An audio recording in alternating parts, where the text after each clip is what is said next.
砕くためよ。天地废人。貴様弱くなった山本茂国。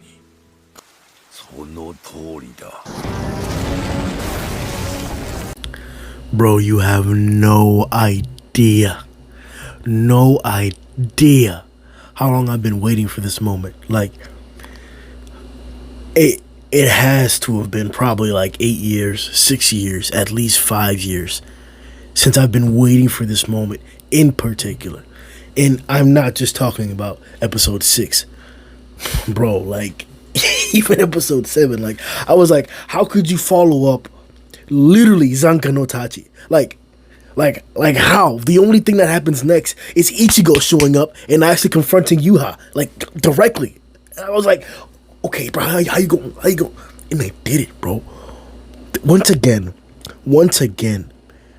all we do is cut back to Byakuya one time. We see that dialogue that he has with Kurosaki, and it's, oh my god, bro, it's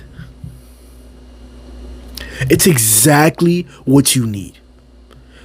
I was kind of having an issue. Maybe it was because of like the medium that I'm using. Maybe it's my headphones, whatever the case is. But like really getting into some of the music sometimes, because especially in the Yamamoto fight, I was like, man, I really liked Soul Madness's rendition of the audio cast, or the OST that would be playing while he was fighting Yuhaba. But man, this episode did it. Like, the entire time, from Byakuya himself to Yuhaba talking to Ichigo, to even during the flashback in the beginning, when, oh my god, bro, we got a flashback of the first Gotai 13 versus Yuhaba in the Wonder Right, bro, in the Sternritter, bro, and the boys just, oh my.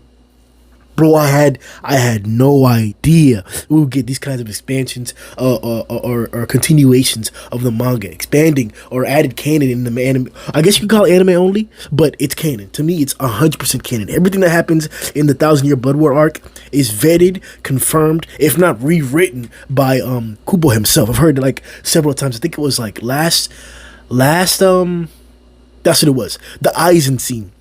The Aizen scene was expanded upon in the anime in contrast to the manga. That full conversation wasn't detailed like that. All we really got was a flashback to what happened. But here, oh my gosh, bro, like, in that instance, it was said that the original, or one of the original writers, sent a script to Kubo about the expansion that was going to happen in that scene, and Kubo like scrapped it and wrote his own dialogue. Like, we're talking about continuity like that. That's why I'm saying that everything in the 1,000-Year Blood War arc is straight canon to me. If not, it supersedes the manga's canon. Just like in the instance where people like to argue this, but it is the case for One Piece, that the One Piece manga is kind of a storyboard for the anime. I'm taking that same instance here. Man, I wanted more. I wanted more from and case in point, this episode proves exactly what I'm talking about. We got a lot more, or we used to get a lot more lateral movement or flying around from the captains, or in the fights, the drawn out fights that we got. And granted as well, the fights were drawn out as well. There's some different dynamics with the creative director that's doing the 1,000-Year Blood War card, 1,000-Year Blood War, compared to the individuals who did in the previous anime's rendition. So that's what I'm attributing this difference to. But this guy showed that he can still do it. Yuhaba versus Ichigo is exactly what I've been looking for the entirety of this season. From episode 1, that's what I was expecting. Every single episode is going to have that quality, that level, that type of animation. I've been disappointed twice. First with 7 Deadly Sins, then secondly, to a lesser degree, with One Punch Man Season 2. But not with Bleach. The anime community, this industry showed me that they can still pull out some fire. They can still do that. Sure, they've been doing it with other sources. I'm not saying that it's been completely gone or removed from the industry. I'm just saying that in these big stories that I'm personally attracted to, I have not seen it done as well, and now we're finally back. Bro, Ichigo versus Yuhaba? Stop! Bro, I was like, how do you top Zanka no Tachi, bro? How do you, like, the Japanese aesthetic that they threw to the north. Whenever he hit the north slash, bro, I've always like, what is Sakunotachi North really, bro? What happened here? And it's whatchamacallit, a projectile slash, bit of infernal hellfire, bro. The sun itself, bit, just thrown at your ass, bro. Like, come on, bro.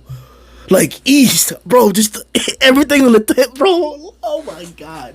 Like, the only thing, and bro, we're talking about, like, we're rating the episode a 9, and these are things that I'm talking that I have to mention. I can't just suck the episode the entire time. I have to give some type of criticism or some type of analysis in my viewpoint, because if not, I was just talking about just me the whole episode, man. It was super gas, bro. But I always have a problem, not always.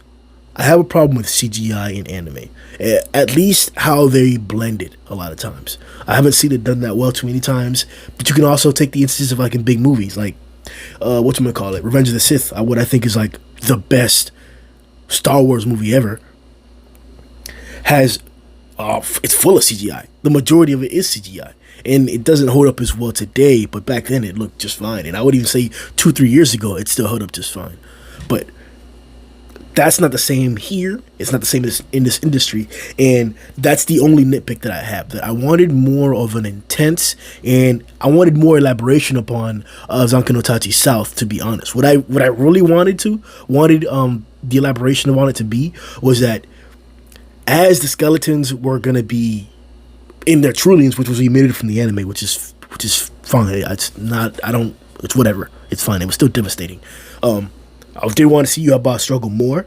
I wanted the skeletons to not only turn into, like, his subordinates as they actually did in the manga as well, but to show their powers, because that would make Yamamoto's Bankai even more devastating. That he's not only bringing back the dead and these skeletons that are taking the form, at least in the individual's viewpoint or Yahba's viewpoint or the target individual's viewpoint, taking that form, but also reviving their powers. So if, for example, Yamamoto came through and killed Hashwald or whatever, then you already know whenever Yamamoto brings back Hashwald, not only is that skeleton going to take his form, but it's going to start displaying some of his powers. Maybe not to the same degree or ability, but that's what I would have wanted to see. I would have wanted to see an elaboration or an ICHIGO versus YHWACH top fight, but with all the Sternritter up against Yahba, because there's, in the future, there's some stuff in reference to the Sternritter and Yahba. So, like, so that's why I'm like, yo, it would have been badass if not only did we get that strong, because they did a really good job last episode of depicting or pushing the narrative of when you disregard your subordinates, you are disgusting, you're shit, you're trash. Even though that was the past of Yamamoto, that's what is depicted or described as him being so ferocious and so great. His ability to do that in the past, and just as Yahba mentioned in this chapter, or in this episode, I believe, whenever he was, like, stepping on Yamamoto's head. The most disrespectful moment in anime. For real. The actual most disrespectful moment in anime. The individual who was brought up, who was displayed, who was hyped up, who had proven his capabilities, like, indefinitely, bro. Indefinitely. Ain't nobody to this day questioning Yamamoto's capabilities. Ain't nobody doing that, bro. To step on his head, the most disrespectful thing. But as it was mentioned, that back then, the weight that, or the amount of care that Yamamoto put into his subordinate's life weighed as much as the care, or weighed as much as, like, Ash or whatever. I forgot the exact dialogue and I messed it up. It was a badass quote, bro. I loved it, bro. Like, so it was kind of weird to me how Yamamoto was trying to punish Yahba for not caring about his subordinates when that was the same tactic that he took before. Regardless of the case, he did change. So that's probably the claim that he has against that. Either way, it was moments like that that hit deep, that hit strong. They did a really good job with that. My nitpick about the skeletons and what I wanted more elaboration upon is just my own fantasy, so it's not even a nitpick. I just didn't like the CGI. And I wanted, in the Yamamoto fight, I wanted more combat and fluid animation as we just got here in the ICHIGO versus YHWACH fight. Because you're gonna get some people that are gonna try to claim now, or some anime onlys that haven't read the manga, or haven't even, or some people who haven't even read the rest of the story. They're gonna try and give some claim or context that Ichigo is stronger than Yamamoto, or he put up a better fight up against YHWACH than Yamamoto did. When, come on, let's stop pretending here. So, all in all, I think this episode was great. Byakuya's dead. Byakuya literally brought me to tears in my reaction. I've been goofing by not live reacting to these, and I'm probably going to start doing that. This is the second episode where I super goofed and didn't live react. I knew what was coming.